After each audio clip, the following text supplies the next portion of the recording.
16번 다음 진술과 관련된 이론에서 주장하는 비행 대책이 아닌 것은 다음 내용을 읽어보도록 하겠습니다. 청소년기에 담배 좀 피우고 술 좀 마셨다고 퇴학을 당했습니다. 그렇게 낙인 찍히지 않았더라면 지금과 같은 범죄자는 되지 않았을 겁니다. 관련된 이론은 어떤 거죠? 그렇습니다. 낙인 이론입니다. 그럼 낙인 이론의 주요 개념은 그렇죠. 첫 번째 탈제도화, 두 번째 전환 처우, 세 번째 적법 절차, 네 번째 비범죄화입니다. 우선은 탈제도화는 범죄자를 교도소 대신 지역사회에서 자유로운 상태로 처우하는 것이고, 전환 처우는 공식적인 형사 절차 대신 봉사활동 등으로 처리해 범죄자의 낙인 효과를 줄이는 것이고, 적법 절차는 범죄자에게 법적 보호를 준수해 판결의 공정성을 높이고 국가의 과도한 간섭을 줄이는 것이죠. 비범죄화는 필요 이상의 처벌을 받는 행위를 범죄 목록에서 삭제해 처벌을 완화하는 것입니다.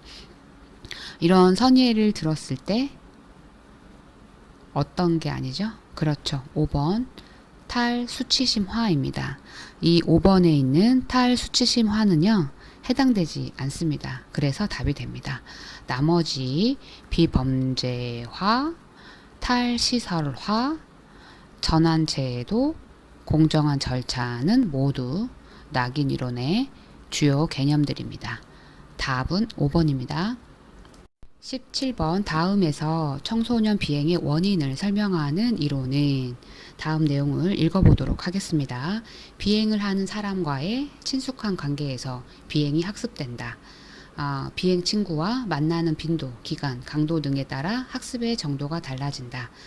법 위반의 호의적인 가치나 태도를 학습하게 되면 비행의 가능성이 높아진다. 어떤 거죠? 그렇죠. 친한 친구에게 학습되는, 즉 청소년 비행 원인이 친한 친구에게 학습되는 것으로 중점이 되어 있는 차별 접촉 이론입니다. 답은 4번입니다. 차별 접촉 이론입니다. 비행을 하는 사람과의 친숙한 관계에서 비행이 학습된다. 비행 친구와 만나는 빈도, 기간, 강도 등에 따라 학습의 정도가 달라진다. 법 위반의 호의적인 가치나 태도를 학습하게 되면 비행의 가능성이 높아진다. 답은 차별 접촉 이론입니다. 18번 아동, 청소년의 성보호에 관한 법률에서 처벌 기준이 맞는 것은 차례차례 읽어가면서 맞는 것을 찾고 맞지 않는 부분은 수정해 보면서 아동, 청소년의 성보호에 관한 법률에 대해서 법률에서 처벌 기준에 대해서 알아보도록 하겠습니다. 1번 폭행 또는 협박으로 아동, 청소년을 강간한 사람은 무기징역 또는 10년 이상의 10년 이상이 아니죠. 5년 이상입니다. 5년 이상의 유기징역에 처한다입니다. 따라서 1번은 답이 아니고요. 2번 아동 청소년 이용 음란물을 제작, 수입 또는 수출한 자는 10년 이상의 유기징역에 이게 아니라 무기징역 또는 5년 이상의 유기징역이죠. 5년 무기징역 또는 5년 이상의 유기징역에 처한다입니다. 3번 아동 청소년의 성을 사는 행위를 한 자는 3년 이상이 아니고 1년 이상, 10년 이하의 징역 또는 5천만 원 이상의 벌금에 처한다입니다. 4번 폭행이나 협박으로 아동 청소년으로 하여금 아동 청소년의 성을 사는 행위에 상대방이 되게 한 자는 5년 이상의 유기징역에 처한다.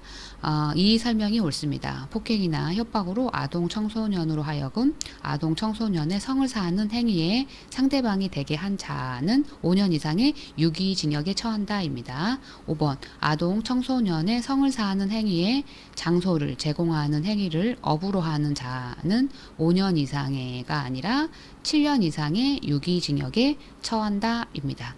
따라서 아동 청소년의 성보호에 관한 법률에서 처벌 기준이 맞는 것은 4번 폭행이나 협박으로 아동 청소년으로 하여금 아동 청소년의 성을 사는 행위의 상대방이 되게 한 자는 5년 이상의 유기징역에 처한다. 4번이 옳은 처벌 기준입니다.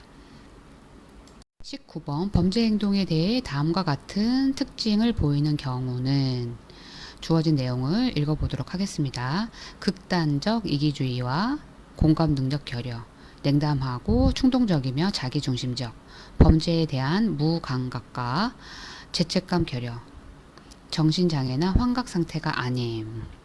답은 그렇죠. 사이코패시입니다. 사이코패시에는 뇌 전두엽의 이상이 원인이죠.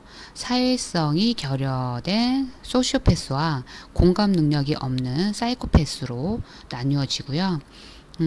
증상으로는 감정과 자각에는 문제가 없으나 제의식이 부족하고 거짓말, 충동성, 책임감 결여, 폭력적 성향이 특징입니다. 또한 뇌 이상으로 약간의 언어 장애가 있을 수 있습니다. 따라서 주어진 극단적 이기주의와 공감 능력 결여, 냉담하고 충동적이며 자기중심적, 범죄에 대한 무감각과 죄책감 결여, 정신장애나 환각 상태가 아님. 이 특징을 보이는 경우는 사이코패시입니다. 답은 1번입니다. 20번 다음 중 A군과의 첫 회기 상담 시 청소년 상담사의 적절한 개입은 주어진 내용을 읽어보도록 하겠습니다. 고등학생 A군은 야간에 오토바이를 훔쳐 타다가 행인을 다치게 한 혐의로 법원 명령에 따라 상담을 받게 되었다. 청소년 상담사를 만난 A군은 자신이 들키지만 않았다 하면 아무 일도 없었을 것이라고 자랑스럽게 이야기하였다. 여기에서 첫 회기 상담 시 청소년 상담사의 적절한 개입은 어떤 거죠? 그렇습니다. 4번입니다. 상담에 대한 기대 확인 및 감정 반영하기죠. 왜냐하면 A군은 법원 명령으로 상담을 받게 되었죠. 자발적 동기가 아니라는 거예요. 그래서 동기가 부족합니다. 또한 부정적일 수 있습니다. 첫 상담에서는 A군의 기대를 확인을 해야 합니다. 그리고 오토바이 절도 시 들키지만 않았다면 성공했을 거라는 억울한 감정에 대해서 감정에 대한 반영을 해줘야 되겠죠. 이런 감정 반영은 상대방이 표현한 감정을 상담자가 명확하게 이해하고 있다는 것을 보여주기 위해서 그 감정을 다시 말로 표현해 주는 것을 의미하죠. 이를 통해 내담자는 자신의 감정이 이해받고 있다는 느낌을 받을 수 있습니다. 따라서 첫 회기 상담 시 청소년 상담사의 적절한 개입은요. 4번 상담에 대한 기대 확인 및 감정 반영하기입니다. 답은 4번입니다.